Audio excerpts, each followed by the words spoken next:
بسم الله الرحمن الرحيم نحمده ونصلي على رسوله الكريم أما بعد.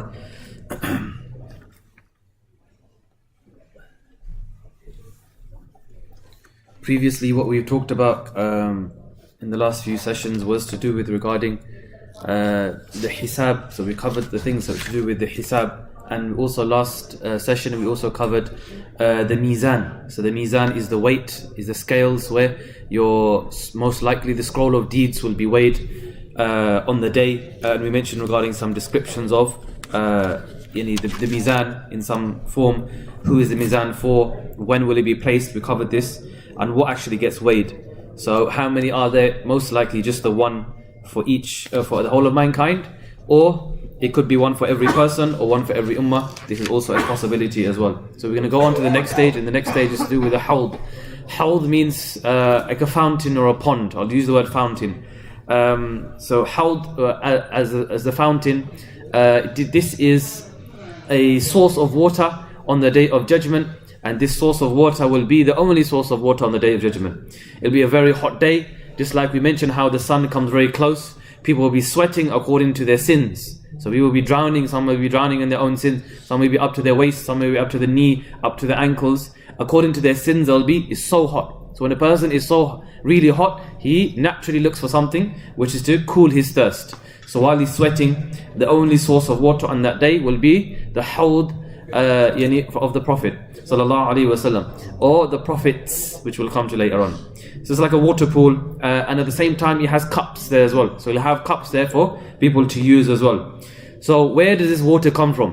What's the source of this water? Is it just there on the Day of Judgment?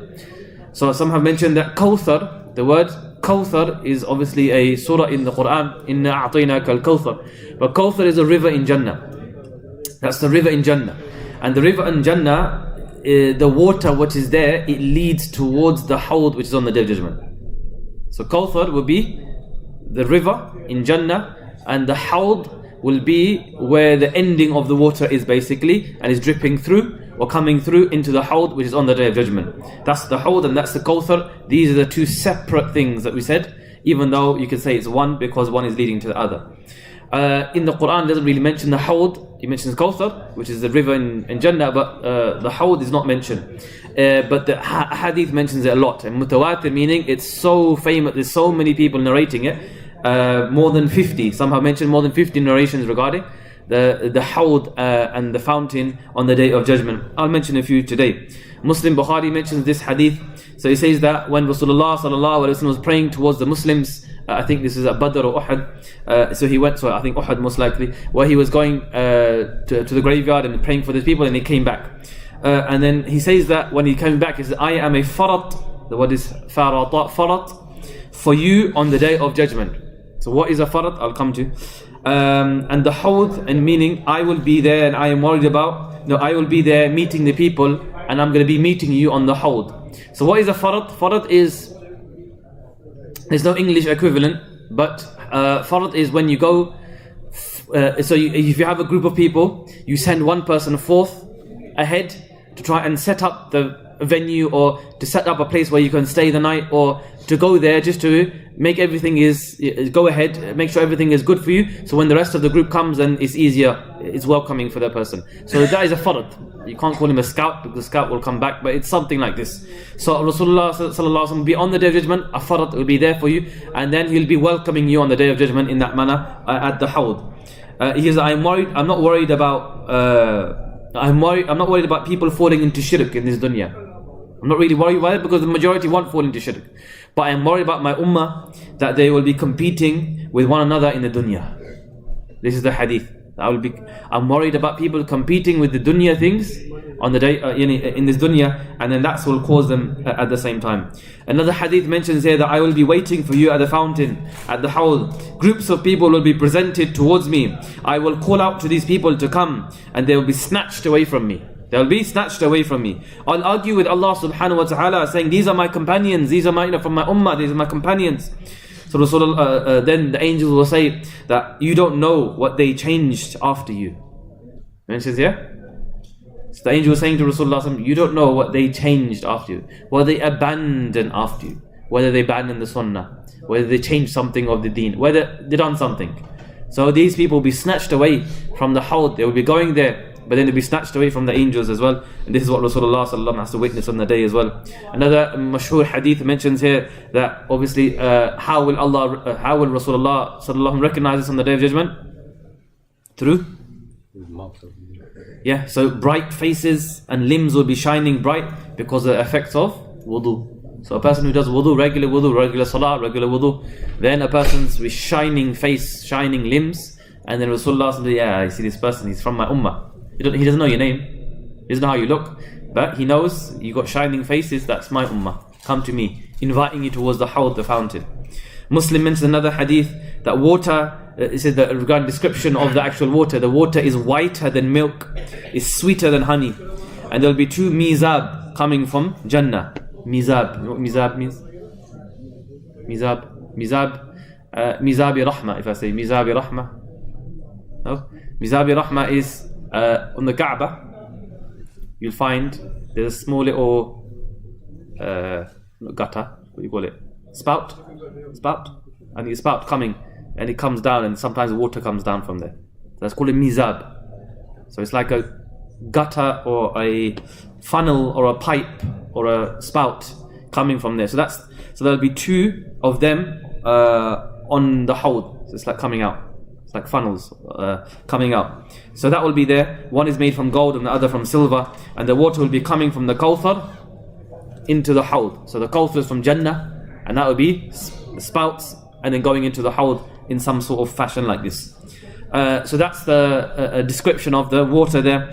Imam Bukhari mentioned another hadith, what is between my house and my mimbar. So anyone been to Medina, you will see example, I'll use these pillars as an example. This is where the Imam stands, right? Let's use that kind of quadrant, that corner there. That will be where the house of the place where Rasul is buried. So people will be walking past giving salam like this. So from here, and his mimbar will be about here, I think, right? So just a few meters away will be his mimbar. In between is what place? Riyaz al-Jannah, right? Riyaz al-Jannah is in the middle, in between these places. The hadith mentions here, what is between my house and my mimbar is one of the gardens of paradise. And my mimbar will be stationed at my Hawd, my fountain of the Day of Judgment. You know when we said that on the Day of Judgment, there's no signs. Turn left, turn right. Or they can't say, if I'm lost, there's a mountain next to me, or there's a tree next to me, or there's a building next to me. There's nothing like that. It's complete flat land. The only sign that you can have is the mimbar of Rasulullah sallallahu alaihi wasallam. That you can see there's a mimbar. That's where the Hawd is. That's where the fountain is. I can go there. And obviously those who paid attention to the Sunnah, it's symbolic. Why is it symbolic? The mimbar is that those who listen to the words from the mimbar, those who listen to the Imam from the mimbar, those who listen towards the Sunnah of Rasulullah sallallahu alaihi wasallam, who are close towards the Sunnah, paid attention to the Sunnah, they'll be guided towards the mimbar of Rasulullah sallallahu alaihi wasallam. It's more of a spiritual thing, but this is something also where ulama have also mentioned this as well. How many of the fountains are there? Is it fountain or fountains? One Hawd, many different Hawds. So this is also Tirmidhi mentions this hadith. Every Nabi has his own Hawd. Every Nabi has his own fountain. All prophets will be competing with one another to see how many people come to their fountain. They'll be competing with one another. So this is mentioned as well, a hadith which is mentioned this. The size of the Hawd, the size of the fountain on the Day of Judgment, he mentions here, Bukhari mentions, my Hawd is between Ayla and Sana'a. So anyone know where Ayla is? Is in Jordan. And Sana'a is in? Anyone? Yemen. Thank you, Yemen. So Yemen and Jordan, you know how that's basically the whole Arabian Peninsula. Because that's how large my Hawd is. The size of the whole Arabian Peninsula, that is all of the countries that you find nowadays. Saudi Arabia, you have Yemen, you have Oman, you have all the way up to Syria, Jordan, like all of the whole places. That from there to south to the north of Arabia, that's the whole place. That's how big the Hawd will be on the Day of Judgment. So there, how much people can come there? Millions upon millions can come at the same time. Just like you have 10 million, 3, 4, 5 million just on Hajj. 5, 6 million on Hajj. That's just that point. Now we'll have that place from all the way up to North Arabia to South Arabia. Millions upon millions will come on that day as well.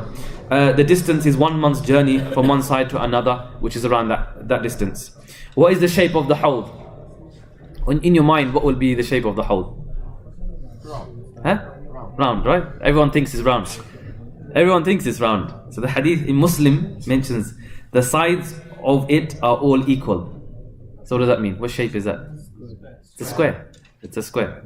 So the hawd will be in a square shape. Maximum. So remember this, that a square is larger than a circle. Perimeter wise, large squares will be large. It's covering more distance. So it's better to have it as a square anyway. So it will be in a square shape, and so each distance will be a month's journey. That side, that side, that side. So it's large. The whole Arabian Peninsula, Middle East, you can say, is the whole Hawd at that time. So Bukhari mentions here the number of cups of this fountain is like the number of stars. How many stars can you see in the sky? On a very clear day, you'll find so many. That means at the same time, the cups that will be there, they'll just be an abundant amount. You can't really count it, but that will be there as well. I mentioned regarding the drink and how it will taste and so forth. So they mentioned, Muslim mentions another hadith, the water, I said, is whiter than milk, but it smells better than perfume as well. Smells like, you know, sometimes nighttime we can smell the chai, right? You can smell the chai. It has a smell to it, right? So one is taste and a smell. So there, how they got the water from there, there's a smell to it as well. It's like musk. Water is like nice. It looks nice. Some have mentioned a different hadith is colder than ice. I mean, it's nice and cold and refreshing, sweeter than honey. So imagine that drink there. It's a drink from Jannah. It's a drink from Jannah, basically. A Muslim mentions here that whoever drinks from the hawd shall never ever be thirsty. That's it. Thirst is gone from your life. No more thirst. You drink one, khalas. Only one sip. So imagine what Jannah will give you. Imagine what Jannah will give you. Rasulullah sallallahu alaihi wasallam said that he's the one looking after the hawd and he's inviting the people over. And those who have higher iman, they're more pious, will be coming earlier to that place and drink and staying longer in that place as well. Special people have special privileges as well. Another hadith mentions here that the first batch that will come to the hawd will be the fuqara muhajirin. The fuqara muhajirin, the poor people that were muhajirs. The hair will be disheveled, the clothes will be dusty, and there will be such people that in the dunya they couldn't even get marriages because they were so poor. Like not the high class families, you wouldn't give their daughters to these people, like and so forth. So Umar radiallahu anhu was listening to this hadith and said, these are the people, and I'm a muhajir as well, but I'm not fuqara. You know, I got married to, you know, I got high class, you know, well-known people. I don't fit this description, so maybe I should dress like this, disheveled hair and poor clothing. That's what he done. That's how he kept his life after that as well. Muslim Imam Ahmad mentions here that Hamza radiallahu ta'ala meant, when Hamza, this is the uncle of Rasulullah sallallahu alaihi wasallam, Hamza, the one that was shaheed, he married an Ansari lady, I can't remember the name, but Ansari lady. And then when Rasulullah sallallahu alaihi wasallam was went to visit his uncle Hamza radiallahu an, his wife was there, and the wife was asking, said that I heard you have a fountain on the Day of Judgment, there's going to be a fountain and so forth. So then Rasulullah sallallahu alaihi wasallam replied by saying, yes, because your people, yani the Ansari woman, your people will also come to drink from it first as well. So the Muhajirin and the Ansar will be one of the first groups to drink from the Hawd al-Kawthar on the Day of Judgment. But some people will be rejected. Some people will be rejected on that day, and it's very scary because Tirmidhi mentioned this hadith. Salama radiallahu ta'ala anha, she narrates that I used to hear people say about a fountain. I used to say, like, people say there's a fountain on the Day of Judgment, and I hadn't heard him directly. This is the wife of Rasulullah sallallahu alaihi wasallam, but I hadn't heard him directly. So then one day my servant was combing my hair and so forth, and there was an announcement from Rasulullah sallallahu alaihi wasallam, and then he said, Ya ayyuhan nas, and then he was calling the people. So then the servant went to see. He said, go check who's he calling. So he goes, no, he's only calling the men. He's only calling the men. So the servant came back and said, look, he's only calling the men. He goes, no, I heard Ya ayyuhan nas. Ya ayyuhan nas meaning, oh people. So she went all the way to the masjid as well, and she rushed to the masjid, and she heard the exact same hadith about let no one become on that day that comes to the Hawd al-Kawthar, the hams to the fountain, and is turned away from me. And the angel says, you don't know what they changed after you. Be gone from here. They abandon the sunnah. They may be from your ummah, but they abandon the sunnah. Then we will abandon them today. So this is something which is to be really pushed, that a person should really focus on the sunnah of Rasulullah sallallahu alaihi wasallam. You'll be there drinking from the hawd at the same time. So the meeting of Rasulullah sallallahu alaihi wasallam at the hawd, he's telling his Muhajirin Ansar brothers, don't worry, I'm consoling you, I'll meet you, we'll reunite on the Day of Judgment, and I'll reunite in the place where will be and the hawd and the fountain. Even other people have mentioned regarding when will this take place? When do you drink from this place? Is it the end? Is it the beginning? Imam Bukhari, he mentions, Imam Ghazali, Imam Suyuti, Imam Qadi Iyad, they mention here, just before you go to Jannah, after the qantara, after everything, Hadith Anas mentions here that he's asking Rasulullah, Anas radiallahu asking Rasulullah sallallahu alayhi wasallam, when can I find you on the Day of Judgment? So Rasulullah sallallahu alayhi wasallam mentions here, look for me at the Sirat. Okay, if I can't find you there, where shall I look? Then look at the Mizan. If I can't find you in the Mizan, where do I look? Then look at the Hawd. Find me there. So they've said that, okay, Sirat comes first, Mizan comes second, and Hawd comes third. That means after the Hawd is right at the end before Jannah. This is what they say. Imam Bukhari mentions Suyuti, Al-Ghazali, Imam Qadi Iyad as well. And then it mentions other ones, the other side. They said, no, you don't have it at the end, it's at the beginning. Qurtubi mentions it, Ibn Kathir mentioned this, that before the Hisab, when a person comes out of the grave, they'll be very thirsty. And they go towards the source of water. And this is now exiting the graves. It seems more logical. Allah A'lam which one it is. It could be first, it could be at the end. Nothing has been really mentioned. It's at the beginning or the end. And some have just interpreted in different ways. Whether it seems logical, it's the beginning, but Allah A'lam, Allah knows best.